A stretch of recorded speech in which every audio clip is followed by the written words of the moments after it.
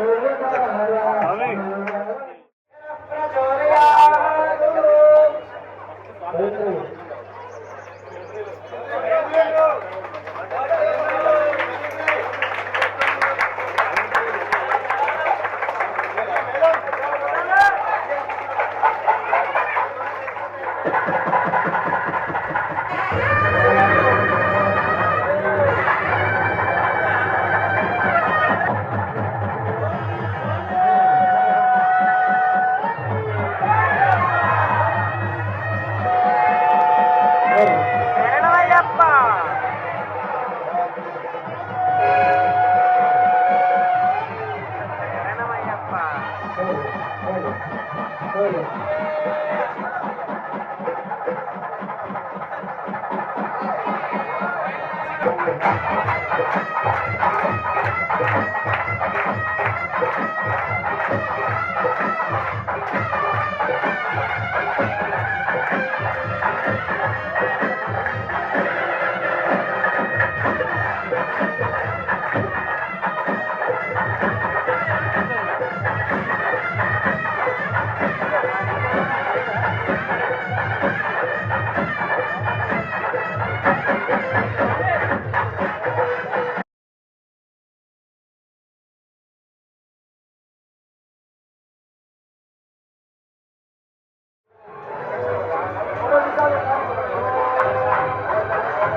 ఫ్యామిలీలన్నీ కూడా కింద కలవస్తున్నారు పూజా కార్యక్రమం అన్నమాట.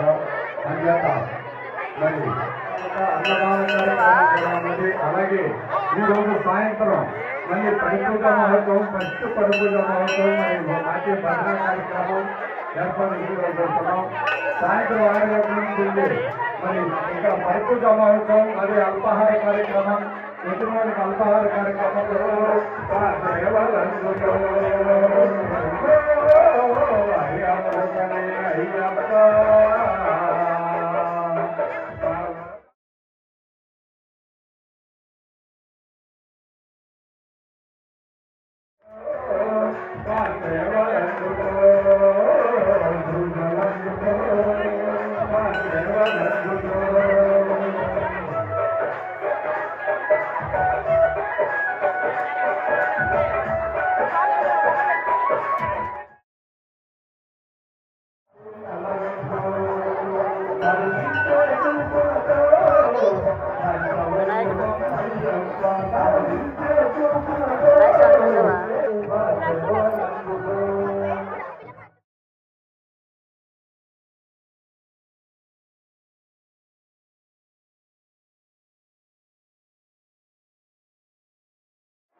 హలో హలో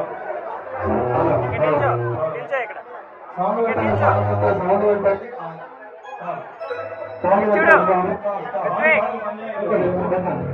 ఇచ్చిన ఆధార ఇచ్చిన 1,00,000 ఇచ్చినా 10 లక్షలు ఇచ్చినా చెప్పుకోదగ్గది. ఇది మనం ఇచ్చామనుకుంటున్నాం. కొంతమందికి హాస్పిటల్లో 10 కోట్లు ఉన్న పడుకున్న వాళ్ళకి కూడా అకౌంట్ దగ్గర పైసలు తీయరాకుండా చనిపోయిన వాళ్ళు ఉన్నారు. మన దగ్గర ఏమున్నా లేకపోయినా అప్పటికప్పుడు స్వామివారు 50,000 మనకి ఇచ్చి ఇక్కడ ఇప్పించారు. ఒక 10 రూపాయలు ఇచ్చారనుకో, వాళ్ళకు వాళ్ళ ప్రేమతో అదిగానే ఇచ్చారు, మనకు దేనికో దానికి ఉపయోగపడ్డది. ఆ విధంగా సహకరించిన వాళ్ళు, దీనికి తిరిగినటువంటి ధర్మకర్త మండలి అందరూ కూడా ఆయురారోగ్యాలతోటి, అష్టైశ్వర్యాలతోటి, భోగభాగ్యాలతోటి, సుఖ సంపదలతోటి, అలాగే వంశాభివృద్ధితోటి ఎప్పటికీ కూడా చల్లగా ఉండాలి అని చెప్పి ఆ యొక్క హరిహర సుతం ఆనంద చిత్తన్న అయ్యప్ప స్వామిని మనస్ఫూర్తిగా కోరుకుంటున్నాను. మరి భక్తులందరికీ కూడా విజ్ఞప్తి, ఇంత ప్రతిష్ట చేశాం కదా, మరి దీనికి మనం రోజు కూడా ఇంట్లో ఉంటేనే మనం సంపాదించినా సంపాదించకపోయినా నెలకు సరిపడా ఒక 10 నుండి 15 వేల రూపాయలు ఖర్చు వస్తుందా రాదా?